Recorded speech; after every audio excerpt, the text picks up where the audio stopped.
नमस्कार। आज हम जिस कहानी की बात करने वाले हैं वो त्याग, प्रेम और एक बहुत लंबे इंतजार की कहानी है।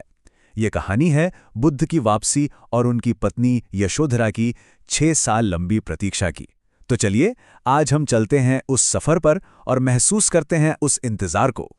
6 साल सुनने में शायद ज्यादा ना लगे, पर सोचिए हर एक दिन एक युग जैसा बीता होगा। राजकुमार सिद्धार्थ को महल छोड़े हुए 6 साल गुजर चुके थे। कपिलवस्तु का वो महल जो कभी खुशियों से गूंजता था, अब एक मौन शोक में डूबा था।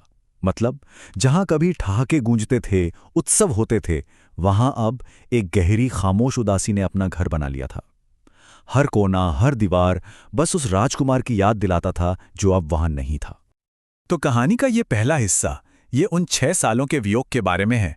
ये सिर्फ एक राजकुमार का जाना नहीं था, बल्कि एक बेटे, एक पति और एक पिता का जाना था। और इसका असर हर किसी पर बहुत गहरा पड़ा था। एक पिता का दुख, उसे शब्दों में बयां करना बहुत मुश्किल होता है। राजा शुद्धोधन का दुख तो इतना ज्यादा था कि उसका असर सीधे सीधे उनके शरीर पर दिखने लगा था। कहते हैं अपने बेटे के इंतजार में रोते रोते उनकी आंखों की रोशनी तक कमजोर हो गई थी। अब आते हैं कहानी के केंद्र में, यशोधरा पर। उनका इंतजार कोई मामूली इंतजार नहीं था, बल्कि एक तपस्या थी। ये सिर्फ एक पत्नी की अपने पति के लिए प्रतीक्षा नहीं थी, ये एक आत्मा का संकल्प था। ये यशोधरा की स्थिति की सबसे बड़ी विडंबना थी। सोचिए, उन्हें पता था कि उनके पति जीवित हैं, लेकिन उनके लिए जीवन किसी विधवा से कम नहीं था।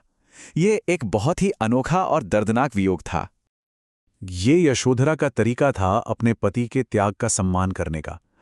उन्होंने भी एक तरह से सब कुछ त्याग दिया था। रंगीन शाही कपड़े नहीं, सादे सफेद वस्त्र, कोई श्रृंगार नहीं, कोई गहने नहीं। ये उनका मौन समर्थन था, सिद्धार्थ के संघर्ष में उनकी हिस्सेदारी। सोचिए जरा उस उम्मीद और निराशा के खेल को। हर दिन एक नई आस कि शायद आज कोई खबर आएगी। कोई भी व्यापारी या यात्री दूर देश से आता तो महल में हलचल मच जाती, दूत भागे भागे जाते, लेकिन हर बार हाथ लगती थी तो सिर्फ निराशा। बाहर दुनिया बदल रही थी, मौसम बदल रहे थे। वसंत आता, फूल खिलते, प्रकृति में नया जीवन आता। लेकिन यशोधरा के जीवन में मानो पतझड़ ने अपना डेरा जमा लिया था। उनके लिए समय जैसे थम सा गया था। और जब वो अकेली होती थीं, तो बस सिद्धार्थ की छोड़ी हुई चीजें ही उनका सहारा बनती थीं। खासकर वो मोतियों की करधनी, जिसे सिद्धार्थ जाते हुए पीछे छोड़ गए थे। शायद उसे छूकर ही वो अपने पति को अपने पास महसूस करती थीं। और इसी बीच उनका बेटा राहुल, जिसे सिद्धार्थ एक छोटे से बच्चे के रूप में छोड़ गए थे, अब 7 साल का हो चुका था। ये नज़ारा कितना दिल को छू लेने वाला होगा।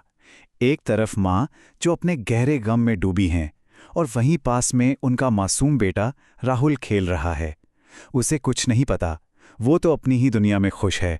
फूलों से खेलता, तालाब में मछलियों को देखता। उसे अपनी माँ के अंदर चल रहे तूफान का कोई अंदाजा नहीं था। यशोधरा इसी दुख और बेटे के मासूमियत के बीच जी रही थीं कि तभी 6 साल के इस लंबे खामोश इंतजार के बाद एक दिन कुछ ऐसा हुआ जिसने सब कुछ बदल कर रख दिया। महल में कुछ ऐसे मेहमान आए जिनकी किसी को उम्मीद नहीं थी। अचानक महल में एक हलचल हुई। दासियां भागती हुई यशोधरा के पास आईं, हाँफ रही थीं, लेकिन चेहरे पर एक चमक थी। कहने लगी, हस्तिनापुर से व्यापारी आए हैं, और वो कोई मामूली खबर नहीं, अमृत जैसा समाचार लाए हैं। ये 2 व्यापारी थे, त्रिपुष और भल्लुक, बिल्कुल साधारण से दिखने वाले। उन्हें शायद खुद भी नहीं पता था कि वो अपने साथ इतिहास को बदलने वाली खबर लेकर आए हैं। और फिर वो खबर आई जिसने 6 साल की चुप्पी को एक पल में तोड़ दिया। दासियों ने कहा, उन्होंने सिद्धार्थ को देखा है। ये सिर्फ शब्द नहीं थे, ये एक सूखी जमीन पर बारिश की पहली बूंदें थीं। लेकिन बात सिर्फ इतनी ही नहीं थी, खबर इससे भी कहीं ज्यादा बड़ी थी। ये सिर्फ सिद्धार्थ के मिलने की नहीं, बल्कि उनके पूरी तरह बदल जाने की खबर थी। व्यापारियों ने जो बताया उसने सबको हैरान कर दिया कि सिद्धार्थ अब सिर्फ राजकुमार नहीं रहे हैं, वो बुद्ध बन गए हैं।